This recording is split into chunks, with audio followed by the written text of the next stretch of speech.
Uh, so I was excited to go to Cookville and start my next step in this growth.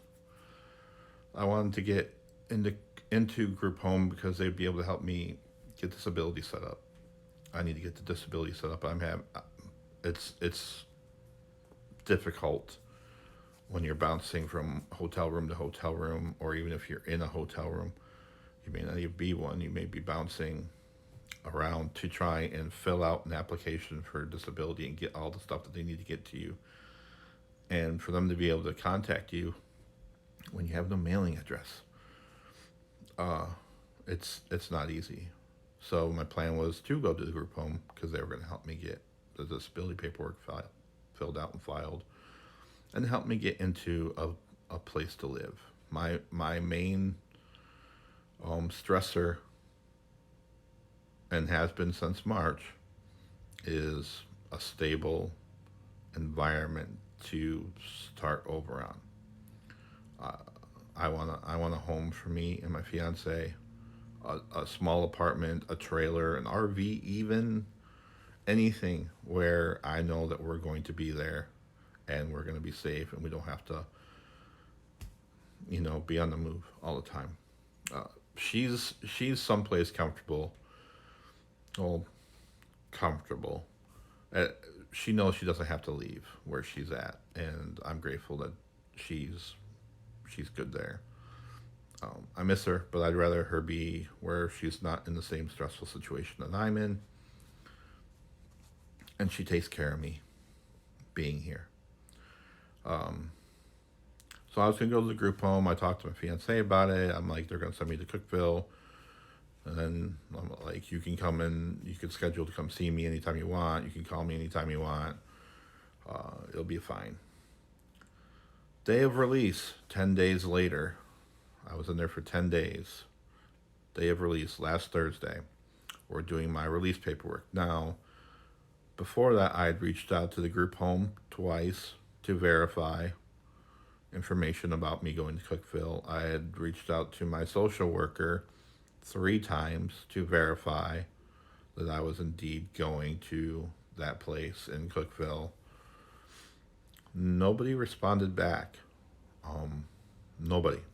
My social worker is in the building every day, but couldn't take time to, see me, and it was frustrating. There, last Thursday morning, they give me breakfast, and immediately we start the discharge paperwork. And I go and sit down in the office with my social worker, and she's like, "So you're going to Memphis?" And I'm like, "No, I'm not going to Memphis. Memphis is fucking frightening. Uh, People are getting murdered there all the time, and you want to send me there to start making my life better, or is it like part of my brain is like they want to send you there just so that you know shit happens in Memphis, you could die, motherfucker, and then we don't have to deal with it. But anyway, I abhorrently refuse to go to Memphis. I'm like, I'm not going to Memphis. And this made my social worker angry. She's like, "Well, what the hell have I been doing for the last week?" And I'm like, "I don't know what you've been doing, but we were going to Cookville and we are not going to Memphis. Um, you're my social worker. I've reached out to you numerous times to verify what was going on. You chose not to respond back to me. I reached out to the Generations group home. They didn't respond back to me. If anybody had bothered to talk to me before morning of release, I would have been able to tell you, if you told me I was going to Memphis, that that was not going to work out at all." So she's like, "Well, then what do we do? Because we have to send you out today." So I was like, "I'll call my fiance. She'll put me in a hotel room at least. Then you won't have to worry about me today." Um, and so they did, and so she did, and that's where I've been since. Been in the hotel room, thank goodness. Uh, Now we get to the meds part. My meds changed when I was in the psychiatric hospital of Rolling Hills because I finally owned up to the voices that I hear sometimes, and the music that comes out of the walls at times, and the people that, well, not people, but people-y shapes that I see at times. Um, Enough so that I know it's a thing. It's not just random nonsense. It happens. It happens often enough that it can be discouraging.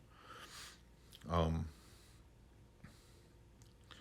and I own that this time. So we started me on some antipsychotics, and we changed some of my other meds around because they just really weren't working. As far as my anxiety meds and my depression meds, they weren't really cutting it. I mean, obviously, I was back in the psychiatric hospital once again, so my meds definitely were not cutting it. Uh, to speak on the meds part, day two of me being in that place, it was my second day inside Rolling Hills. A sweet lady came up to me, said she was with this pharmacy company. They were going to be handling my meds, and they would make sure that by the time when I was checking out, they would have all my meds already for me, so I wouldn't have to go get them. I would already have all my meds in place and with me for wherever I went. Wherever I went. I just had to sign this piece of paper, and I was like, "Yeah, great. That's fantastic." Because I know one of the things that becomes a problem is getting out of here, getting into some place, and then having to run around and like you spend the day when you get out of the psychiatric hospital, running around trying to handle shit before you can sit back down and take in where you're at. And it becomes stressful. So I was like, yeah, by God, yeah, all day. Give me my meds before I leave, so I have them, so I can just leave and go and sit and be okay, relatively. Um, I didn't get my meds at checkout. They were going to send them. They had decided to send them to the group home. Um, but I wasn't going to that group home. And in fact, the group home people, after I had told them I wasn't going to Memphis, and my social worker called them on the phone while I was sitting there and told them I wasn't going to Memphis, didn't realize I wasn't going to Memphis either. Like a day later, they still hadn't realized. They still were wondering why I hadn't shown up. Uh, I questioned everything a lot of the time when I was there. It didn't seem like this place was efficient in what they were doing. It seemed like a lot of them were bumbling. There was a few that were great. I was very thankful for Blaze and Leah and Sandra were all great, helping me through it. A lot of others were annoyed that they had to do anything. It upset them to have to come change the channel on the TV when a movie was over with and put on another movie, um, or for them to bring snack about. And that's crazy that you would have people like that in a psychiatric hospital. Anyway, so my fiance comes and gets me. I was so grateful to see her, and we left. Right before we left, the plan was that they'd already been on the phone with the pharmacy that was handling my meds, who had already sent them off to Memphis, that they were going to let Memphis know that I wasn't coming and have Memphis send them directly to my fiance's mother's house so that we could go pick them up the next day and have them, which means I'd only not get my evening meds that day, which is fine. One day is okay. Uh, they didn't come the next day. They weren't on the delivery list. You know, if you sign up for that UPS thing in your email every day that you're getting mail, it shows you a picture of your mail. They weren't there. So it was also Friday, and in the afternoon, which meant that social services lady was gone for the weekend. The pharmacy lady was gone for the weekend. So I was going to have to wait till Monday to talk to anybody about it and see what's going on. Meds did not come all weekend. Monday I called, talked to my social worker. Social worker on Monday said that they should be on their way.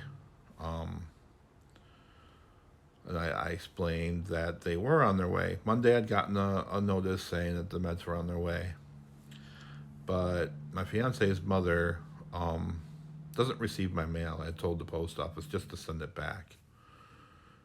Um, so instead of the meds being delivered so that I could get them, even after notifying my fiance's mother that they were coming and that they were needed, they were a life and death situation, um, they got sent back. In fact, today they popped up on the thing still as being sent back on the 29th. So I called again and I said, they're sending them back, and what can we do? And a day after I had called, she called me and said they were sending them to Walmart and I could pick them up later that day. It has been a week now that I haven't had my meds. Walmart has no clue. Like, Walmart hasn't received anything about my meds. 3 times, the lady that's handling my meds from the hospital said they had sent the faxes into Walmart, and Walmart never isn't getting them. And I had a mental breakdown at that point yesterday. I'd been without my meds for a week. It was a stressful day, and which is why I'm probably going up to Trust Point today. My fiance called him yesterday and said, "Listen, he needs to get straightened back out. The last place he was at really messed up his meds and everything, and he just needs to get straightened out." So that's probably what I'm doing today. I just wanted to share this little horror story with people, because it's been rough. It's been a rough almost 2 weeks while getting treatment for mental health. It doesn't always go smoothly. It doesn't always go well. But keep fighting. Do do your due diligence. If you have an issue, if you even have an inkling that you have an issue, call call call your local psychiatric place. For me, it's Centerstone, and I know they've got different places around the country. Last August, this last August, August 7th, 2021, I was at work. I worked at Walmart, and I'd been setting up Halloween that day, and also also setting up Christmas that day. Go figure. Um, and I'd been depressed for a bit, really really down. Wasn't doing well at work. I'd been called a liar by my boss when he had asked me to do something and I did it, and then he said I didn't do it because he came back through 4 hours later and it was back. He asked me to clean up stationery and crafts. It was back to school time because it was August, and I cleaned it up when he asked me to do it. 4 hours later, he came to check on it, and it wasn't spotless. 4 hours later, because I was working my actual job, which was lawn and garden and seasonal, and he called me a liar, and that didn't that really hit me hard to know that I put in all the effort, and because he couldn't follow up until much later, there was some mess again because it was back to school. Uh, and it stuck in me. Like it really created an issue. I had plans to kill myself on August 7th of 2021.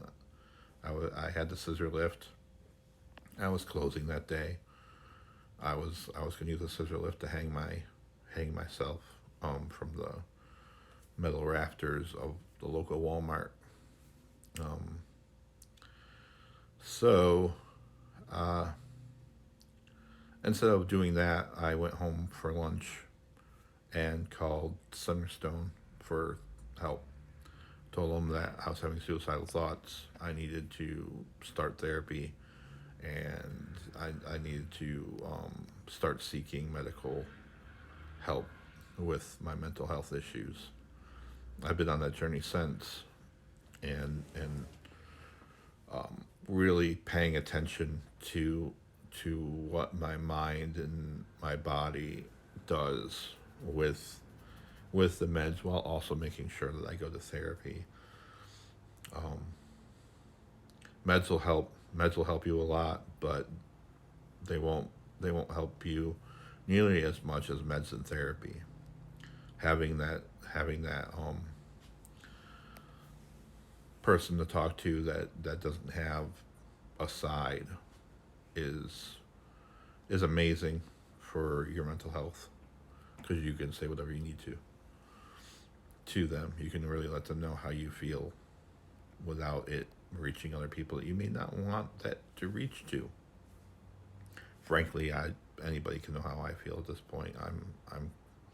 I've decided to keep it on the open end, hoping that I can help somebody at least who may be struggling with the same thing.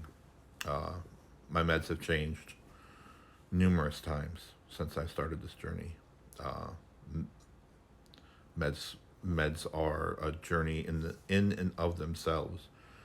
Uh, you really have to pay attention to what your mind and your body is going through when you start taking these meds after you've had a time to adjust to them, to know whether it's going to work for you or whether it's going to work against you. And for a lot of meds, it can take up to a month before you really start seeing a benefit from the meds, and then you have to change when you notice whatever's going on isn't helping you. It's just changing things into another thing. Like my first meds were Lexapro, and I can't even remember. Lexapro for depression and something for anxiety. And the Lexapro made me angsty. Like I was on edge all the time. Ugh. More so than I was without the meds. So that didn't work. We switched that to Effexor. But I'm not really sure the Effexor is really doing a whole lot either. No, we didn't switch to Effexor. We switched it to something else that was similar to Lexapro. Effexor's the most recent thing, and I'm still not 100% sure that's doing much. I was just when I was at Rolling Hills, they also put me on lithium. I was starting lithium at that point for my depression, and I don't know. I haven't even been able to take it since I left. So I'm looking forward to seeing how that helps, or if it doesn't. I was also on some anti-anxiety meds that created sexual side effects. I couldn't orgasm, and that's terrible. that's it's super terrible to not be able to orgasm, because I mean, on the plus side, you can go, but on the negative side, when you get to the point where you should have already orgasmed, it starts getting painful when you keep going. And in a relationship, uh, if your partner takes things a little more personally, it can create more issues in your relationship. And it was creating a little issue between me and my fiance. I tried to do my best to reassure her it wasn't her. I looked up the medication side effects and showed her that 40% of people on that med had sexual side effects similar to what I was dealing with. Either they just didn't have the sex drive, or they couldn't orgasm, or any like some sexual side effect. But she still took it. She she tried to not take it personally, but there's always a little bit that might take it personally. I mean, I if you showed me all the paperwork, I still would have. There would still be a bit of me that took it personally, and I felt terrible for it even happening, and it was affecting me just for happening. So I let them know of that, and that wasn't working, and they put me on some other stuff to counter side that. Um, but that wasn't really cutting it either. So stick with your journey. Pay attention to pay attention to the changes that your body is going through, and the positive and the negative, and talk about it when you have the opportunity to, so that you can continue on your journey to getting it straight, getting it right. I know I'm gonna be on my journey. My journey doesn't even can't even officially start until I'm back into a home. And once that happens, then I feel like I'm on my way to recovery at that point, because that really is my main stressor right now, is just being homeless. And it would be anybody. Like if you don't know where you're sleeping the following night, it's terrible. You tend to be on edge all the time, and your guard tends to be up all the time, and you can do your best, but you still got your shields up. I don't know. I feel like I've rambled for a bit, but hey, you get to see my face and hear my voice for a bit today. Actually, I have no idea how long this has been, but I wanted to get on here and talk to you guys about mental health, because I think it's super important that you talk about mental health. Because, like I said, if I can help one person in this journey, I'm grateful that I've helped at least one person, either by them starting to get help or noticing they're not doing so well in their recovery either. Know that getting help doesn't show that you have a weakness. It shows that you have the strength to ask for the help that you need. So many times, society has for so long, society has deemed mental health as gross, and it's really only in the last few years that mental health is starting to be treated with some respect. And I don't even mean like people are super respectful now, because they're not.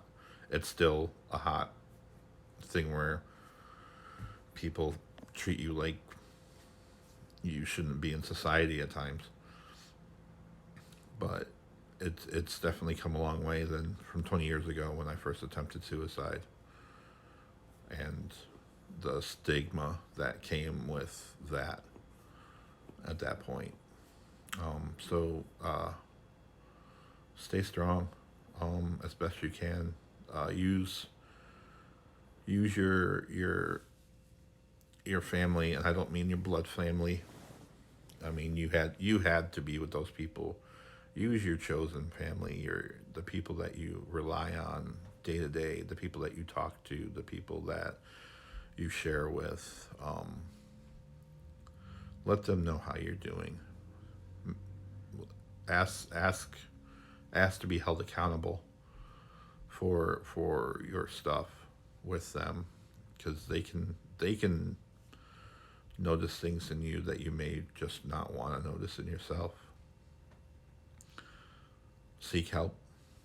Show how strong you are, and seek help. If you need help and you don't even know where to start, shoot me a message on Twitter, and I'll see what I can. I'll see what resources are in your area, and maybe I can help you.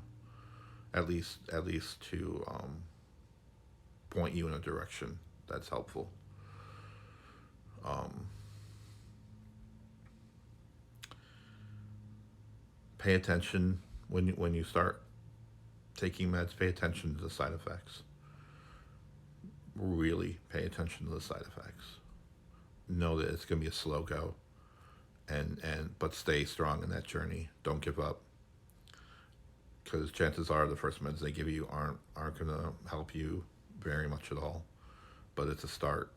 Um, they do this thing now where they scrape your tongue, and it's like they look through your gene history to see what meds might be best suited for you. That's amazing. That's how far they've come, where they can actually look at your genes and try and start there to find the meds that'll help you best by your genes. It's insane. Um, but yeah, I've really rambled through all this, but I hope I was able to help somebody, or at least show somebody something in this journey of mine. I may come on again in a little while. I mean, probably not today, but maybe next week, depending on where I'm at. Um, like I said, today I think I might be going into Trust Point again. I feel comfortable with them. They know all my stuff. They've been really friendly. They've been really helpful. And I feel comfortable going there. And I think that's where I'm heading today, to try and get my med situation fixed and get me back on meds get me meds that I can start taking, and get me back into that. My body is racked right now. Like my ears are screeching. I get random dizzy spells. My nose bleeds randomly. Um, it's it's not good. Not sleeping very well. It's been a rough week. Well, not even, yeah, it's been a rough week. It's been a 1 week, and it's been rough, very rough. Like to know that I was living like this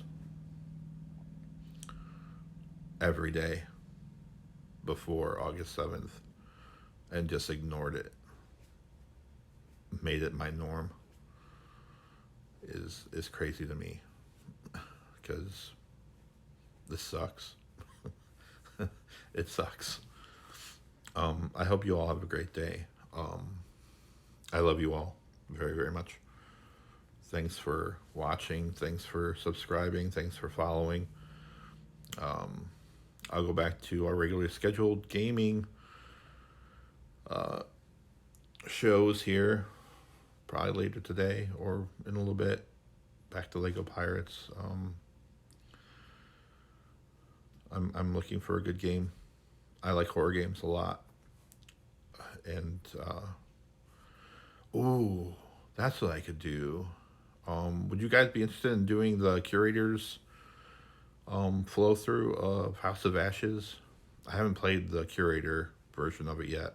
I finished the regular version with all the survivors, but I have not done the curator. So maybe I'll go through and do that. It's been long enough that I don't remember all the story beats. I'm hoping to do some WWE 2K and make an AEW storyline through there, and do my rise. Um, I'm gonna deck out my character in that with Blackcraft Cult gear, and I'm a huge fan of Blackcraft Cult and the family. Shout out to the 666 Club members. If you haven't joined the 666 Club over in Blackcraft Cult, and you're into their clothing line and their philosophy of creating your own future, go over and join that. The community for the 666 Club is so embracive. Like they really do bring you in, and you are treated like such family. Bobby's fantastic. Dusty's great. There's always voice chat happening over in the Discord daily at random. They're giving away gift cards. You get to watch them record their podcasts, and um, it's a good community. There's always chats going on, and everybody's really uplifting to each other. I highly recommend the community 100%. If you're not part of the 666 Club, go sign up. It's $6.66 a month, and it's well worth that just for the camaraderie. If you sign up and do the year's worth, like you pay out for the year, you get a $25 gift card as well. Like right there, they'll send you a $25 gift card to your email to use on future purchases. And their clothes are fucking fire. They are so good. Anyway, I'm gonna do that plug for free this time. Maybe I can get a sponsorship out of the deal. I love them. I would do anything for them. Really, they're a great group. I hope you all have a great day. It's April 1st, April Fool's Day. Hopefully everybody's done doing that stupid joke thing, because it's not funny. I hope you all have a great day.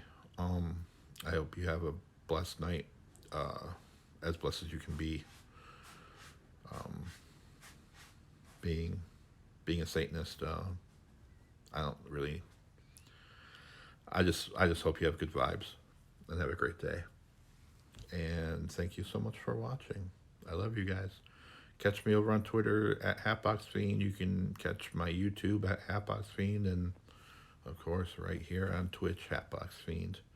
Thank you so much. I hope you all have a great day, and I will talk to you all later.